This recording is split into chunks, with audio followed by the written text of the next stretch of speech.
بالله من الشيطان الرجيم. بسم الله الرحمن الرحيم. تبارك الذي جعل في السماء بروجا وجعل فيها سراجا وقمرا منيرا وهو الذي جعل الليل والنهار خلفة لمن أراد أن يذكر أو أراد شكورا. صدق الله مولانا العظيم وصدق رسوله النبي الأمي الكريم ونحن على ذلك من الشاهدين والشاكرين والحمد لله رب العالمين. گزشتہ آیات میں تھا کہ جب اللہ تبارک و تعالیٰ کے حبیب مشرکین مکہ سے کہتے ہیں کہ رحمان کے سامنے سجدہ کرو تو وہ کہتے ہیں ہم کسی رحمان کو نہیں جانتے. اللہ نے آج کی آیات میں اللہ تبارک و تعالیٰ نے دونوں آیاتوں میں اس رحمان کی تعریف بیان کرتے ہیں کہ رحمان کی شان کیا ہے، کیا اونچی شان ہے رحمان کی، وہ بیان کی ہے. تو فرماتے تبارک الذی،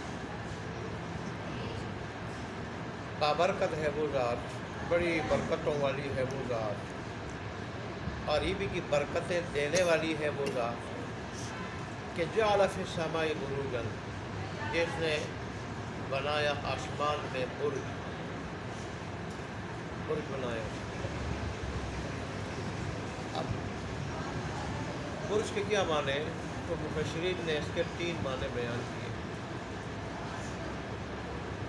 پہلا معنی، اس سے مراد بڑے بڑے وہ ستارے ہیں جو رات کو نمایاں نظر آتے ہیں اور مختلف رنگ کی روشنی دیتے ہیں، مختلف قسم کی روشنی دیتے ہیں، کوئی سفید، کوئی سرخ، کوئی نیلی.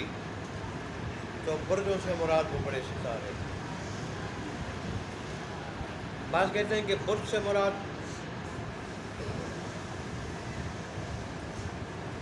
وہ قلعے ہیں اور وہ دروازے ہیں جو اللہ تبارک و تعالیٰ نے آسمان میں جگہ جگہ بنائے ہیں. بعض مواقع پہ اللہ تبارک و تعالیٰ نے قلعے بنائے ہیں اور دروازے بنائے ہیں اور ادھر فرشتوں کی ڈپٹیاں لگائی ہیں، فرشتوں کا پہرا مقرر کیا ہے. تو بروج سے مراد وہ قلعے، وہ دروازے. اور بعض کہتے ہیں بروج سے مراد وہ 12 مشہور برج ہے، 12 مشہور راستے ہیں. منزل بھی اسی کو کہا جاتا ہے.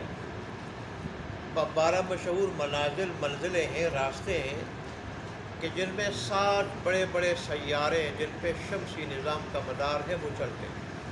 سورج، چاند، اس طرح مریخ وغیرہ، یہ جو 7 بڑے سیارے ہیں جن راستوں میں وہ چلتے ہیں وہ مراد ہے، وہ برج مراد ہے، وہ راستے مراد ہیں. ان میں سے چاند اور سورج کا جو راستہ ہے، منزل ہے، وہ تو ہر روز ہم دیکھتے ہیں، مشاہدہ کرتے ہیں کہ ہر روز وہ منزل تبدیل ہوتی رہتی ہے، وہ راستہ تبدیل ہوتا رہتا ہے. سورج نکلنے کی جگہ، پھر غروب ہونے کی جگہ، سردیوں میں الگ، گرمیوں میں الگ. تو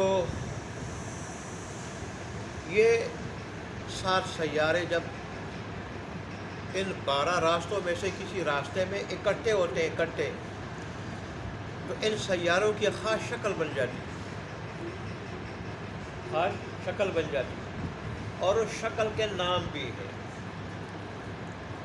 جیسے برج کے نام ہیں، شکلوں کے نام بھی. مثلا حمل، ایک آتا ہے حمل، تو یہ تو برج کا نام ہے. آگے شکل اس میں کون سی ہوتی ہے؟ تو حمل کس کو کہتے ہیں؟ کون سی شکل اس میں بنتی ہے ستاروں کی؟ تو حمل کے آگے لکھا ہوتا ہے وہ بھیڑ کا بچہ. برج کا نام ہے سور، تو شکل کون سی بنی ہوتی ہے؟ بھیڑ. ایسے اگر حمل کا نام ہے سرطان، تو شکل کون سی ہوتی ہے؟ کیکڑا، پانی کا کیکڑا. اور اگر حمل کا نام ہے اسد، تو شکل کون سی بنی ہوتی ہے؟ شیر کی۔ تو یہ جو ستارے اور سیارے جن برجوں میں اکٹھے ہو جاتے ہیں ان کی شکل بن جاتی ہے، اور ان شکلوں کے نام بھی ہے، اور ان شکلوں کے نام سے برجوں کے نام بھی، برجوں کے نام بھی ہونا شکلوں سے، جیسے میں نے بات کا ترجمہ کر دیا۔ اس میں سے چاند اس کا راستہ ایک ہے، اس کے ساتھ کوئی اور سیارہ اکٹھا نہیں ہوتا، جس کا نام سرطان ہے، کیکڑا۔ اسی طرح سورج کا راستہ ایک ہے، اس کے ساتھ کوئی اور سیارہ اکٹھا نہیں ہوتا، نہ ستارہ اکٹھا ہوتا ہے، اس کا نام ہے اسد، شیر۔ اور باقی جو ہے 5 سیارے رہ جاتے ہیں اور 10 برج، وہ پھر دو سیارے ایک برج میں اکٹھے ہو جاتے ہیں۔ تو بہرحال نجومی لوگ انہی مناظر کو اور سیاروں کو دیکھ کر مستقبل کی خبریں بتاتے ہیں، اور اخبارات میں بعض اوقات آ جاتا ہے، وہ برجوں کے نام بھی ہے، برجوں کے نام، پھر آگے ان کا ترجمہ، آپ کا یہ ہفتہ کیسے گزرے گا۔ اور پہلے تو اخبارات لوگ دیکھتے تھے، آج کل کچھ دیکھتے، یعنی آج کل تو ٹچ موبائل نے سب کو کیا کر دیا، سب چیزوں سے مستغنی کر دیا، یہاں تک کہ میاں کو بیوی سے، بیوی کو میاں سے، اور ان دونوں کو اولاد سے، اولاد کو ان سے، دوستوں کو دوستوں سے۔ ایک ہی کمرے میں اگر بہت سارے اکٹھے ہوتے ہیں، جیسے اعتکاف میں بیٹھے ہوتے ہیں، وظیفہ کر رہے ہوتے ہیں، ایک دوسرے کی خبر نہیں ہوتی، کوئی جا رہا ہے کوئی آ رہا ہے، یہاں تک۔ تو پہلے اخبارات میں جو ہے نا اسی کے نام سے جو نجومی لوگ ہیں وہ پھر خبریں دیا کرتے تھے مستقبل کے، آپ کا یہ ہفتہ کیسے گزرے گا۔ اگر آپ کا نام یہ نکل آئے تو پھر جو ہے وہ اس کے مطابق وہ خبریں دیتے تھے۔ حالانکہ نجومی کا ستارہ دیکھ کے لوگوں کی مستقبل کی خبریں دینا اور لوگوں کو ان خبروں پہ یقین کرنا اور نجومی کے پاس جانا حرام ہے، ناجائز ہے، بلکہ حدیث میں تو اس کو شرک کہا گیا ہے، اس لیے کہ مستقبل کے حالات، مستقبل میں آنے والی باتیں، واقعات وہ اللہ ہی جانتے ہیں، اس کے سوا کوئی نہیں جانتا۔ البتہ ان سیارات کو دیکھ کے اور ان سیارات کو دیکھ کے موسم کے تغیر و تبدل کے حالات جو ہے نا وہ بتائے جا سکتے ہیں، معلوم کیا جا سکتے ہیں، لیکن مستقبل کے حالات کی خبر وہ اللہ تبارک و تعالیٰ کے سوا کوئی نہیں جانتا، وہ جائز نہیں ہے۔ اور رسول اللہ نے تو یہاں تک کہہ دیا کہ جو آدمی کسی نجومی کے پاس، کائن کے پاس جائے اور وہ ہاتھ دے کے باتیں بتائے، اس پہ یقین کر لے، 40 دن تک ایمان سے خالی ہوتا ہے وہ۔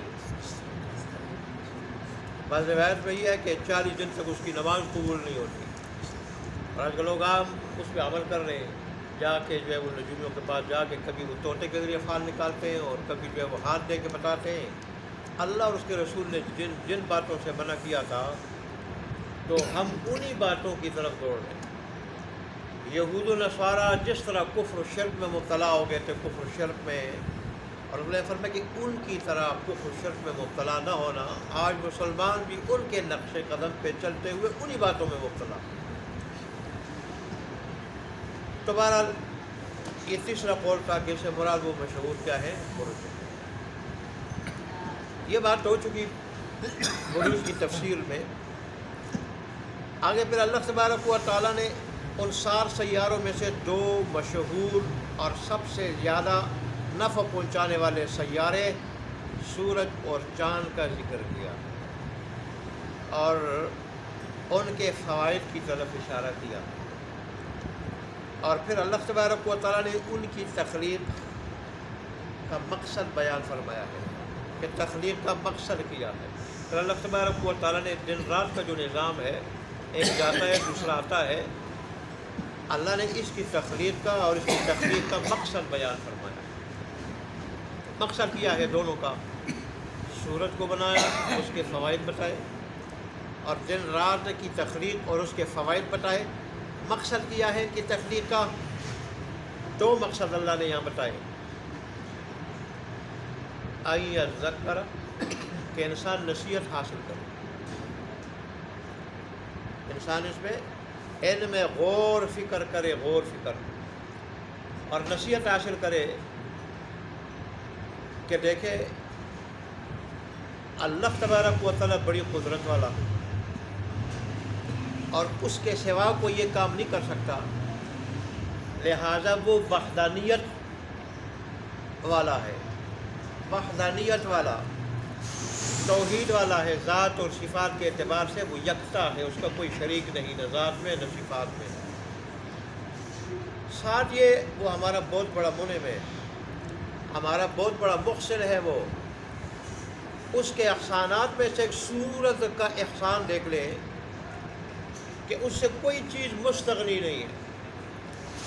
سورج جو ہے نا، سورج کے اندر اللہ نے دو چیزیں رکھی، دو چیزیں، ایک روشنی رکھی اللہ نے، ایک حرارت رکھی، اور یہ دونوں چیزیں سورج جب سے اللہ نے اس کو بنایا ہے، سورج یہ دونوں چیزیں پہنچا رہا ہے، صرف حضرت انسان کو نہیں، حیوانات کو نہیں، نباتات کو نہیں، باقی جو سیارے ہیں 6 ان کو بھی سورج یہ چیزیں مہیا کر رہا ہے، روشنی بھی اور حرارت بھی، اور جب تک اللہ تبارک و تعالیٰ چاہے گا تو پہنچاتا رہے گا، حرارت بھی روشنی بھی، یہاں تک کہ باقی چیزوں کی، یہاں تک کہ چاند کی روشنی بھی مستعار ہے، سورج سے لی ہوئی ہے، لیکن اللہ نے سورج کو جو روشنی دی ہے وہ ذاتی ہے، ذاتی ہے۔ پھر سورج میں اللہ نے اور بڑے فوائد رکھے، یہ ہمارے پھلوں کے اندر جو پھلوں کے اوپر جو رنگت چڑھتی ہے اور پھل جو پکتے ہیں، یہ سورج کی مرہونی منت ہے، اور اسی طرح پھلوں کے اندر جو مٹھاس پیدا ہوتی ہے، مٹھاس، اور پھلوں کے اندر جو رس پیدا ہوتا ہے، یہ چاند کی مرہونی منت ہے۔ اسی طرح سمندر کے اندر جو مد و جزر پیدا ہوتا ہے، جس کا ذکر کل ہوا تھا، پانی کبھی پھیلتا اور اس میں تلاطم پیدا ہوتا ہے اور کبھی سکڑتا ہے، یہ چاند کے اثرات ہیں، چاند کے اثرات ہیں۔ تو حضرت انسان پہ، جانداروں پہ اور سارے نباتات پہ سورج اور چاند دونوں کے اثرات ہیں۔ یہ جو سورج ہے، اس میں اللہ نے جہاں روشنی بڑی رکھی اور قیامت تک روشنی دیتا رہے گا، ایسے ہی حرارت بھی بڑی رکھی، ایندھن بھی بڑا ہے اس میں ایندھن۔ یہی وجہ ہے کہ پہلے جب انسان یہ آبادی نہیں تھی تو ایندھن کا کام لے رہا تھا کس سے؟ لکڑی سے۔ پھر جب آبادی بڑھتی گئی اور ایندھن کی ضروریات بڑھتی گئی تو پھر کوئلے سے یہ ضرورت پوری ہونے لگی۔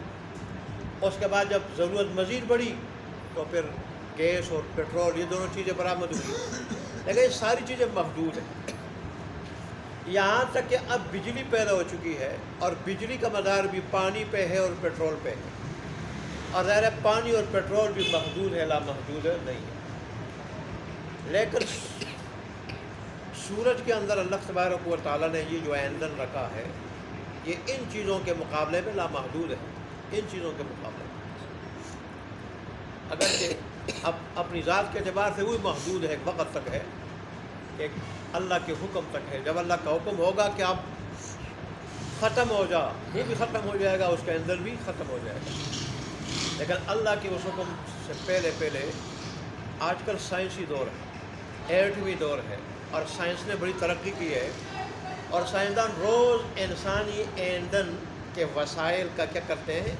تحقیق کرتے رہتے ہیں، اس کی تحقیق کرتے رہتے ہیں۔ چنانچہ پہلے سے وہ تحقیق کر رہے تھے کہ اب انسانی ایندھن کی ضرورت پوری ہوگی کس سے؟ سورج سے، سورج کی حرارت سے، جس کو سولر انرجی کہا جاتا ہے، اس کے ذریعے یہ ضرورت پوری ہوگی۔ اور پہلے سے مفسرین کہہ رہے تھے کہ شاید 21ویں صدی میں صرف انسانوں کا گھریلو استعمال جو ہے وہ سولر سسٹم سے پوری نہ ہو، ضرورت گھریلو استعمال کی، ایندھن کی اور مختلف چیزوں کی پوری نہ ہو، بلکہ کارخانے اور دیگر مشینیں بھی اس پہ چلنے لگ جائیں۔ اب آپ دیکھ رہے ہیں آہستہ لائٹ کے مقابلے میں یہ نظام آ رہا ہے، اور آپ نے اسلام آباد میں دیکھا ہے، جگہ جگہ دیکھا ہے کہ جہاں لائٹ لگی ہوئی ہے وہاں سولر سسٹم بھی لگا ہوا، شاہراہوں پر، بڑی بڑی عمارتوں پہ، آج کل آپ مساجد پہ تو اس کے اندر اللہ نے اتنی اتنی اتنی جہاں روشنی رکھی وہاں حرارت رکھی ہے، اور قیامت تک روشنی بھی دیتا رہے گا اور ایندھن بھی دیتا رہے گا۔ تو اللہ نے فرمایا کہ انسان، میں نے جو کچھ بنایا تیرے واسطے، یہاں تک کہ سورج چاند کو دیکھ لو، یہ بھی تیرے واسطے، اور اس کے فوائد بھی تیرے واسطے۔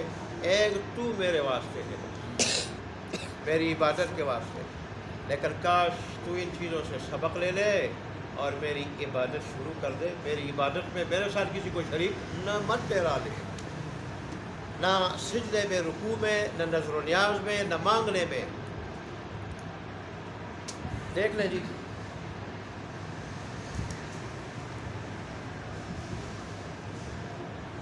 تبارک الذی، برکت والی ہے وہ ذات کہ جس نے جعل فی السماء، یہ بنایا آسمان میں، بروجا برج، وجعل فیہا سراجا، اور بنایا اس میں چراغ۔ چراغ سے مراد کیا ہے؟ سورج، سراجا چراغ، وقمرا منیرا، اور روشن کرنے والا چاند جو ہر چیز کو روشن کر دیتا ہے۔ رات کو ستارے اور چاند سے مسافر صحراؤں میں رہنمائی لیتے ہیں راستے کی، ایسا ہی سمندری سفر میں بھی۔ وَهُوَ الَّذِي جَعَلَ اللَّيْلَ وَالنَّهَارَ خِلْفَةً، اور وہ وہی ذات ہے، عظیم الشان ذات ہے، تم اسے نہیں جانتے ہو، کہ جس نے بنایا رات کو اور دن کو، جس سے تم فائدہ اٹھاتے ہو، مکے کے مشرکو، منکرو، نہ شکرو نہ قدرو، کہ جس نے بنایا دن اور رات کو خلفتاً، آگے پیچھے آنے والے، آگے پیچھے آنے والے، ایک دوسرے کے پیچھے آنے والے۔ لمن ارادہ، اس شخص کے واسطے کہ جو ارادہ کرے، ان یذکرہ، کہ وہ نصیحت حاصل کرے، او اراد شکورا، یا ارادہ کرے شکر کرنے کا۔ انسان اگر ان میں غور فکر کرے، میری کامل قدرت کا دلائل ہے، وحدانیت کے دلائل ہے، وہاں میرے محسن ہونے، منعم ہونے کے، انسان کے محسن حقیقی اور منعم حقیقی، بہت بڑے محسن اور منعم ہونے کے کیا ہے؟ دلائل ہے۔ اللہ سوال کا ہمیں عمل کرنے کی توفیق عطا فرمائے۔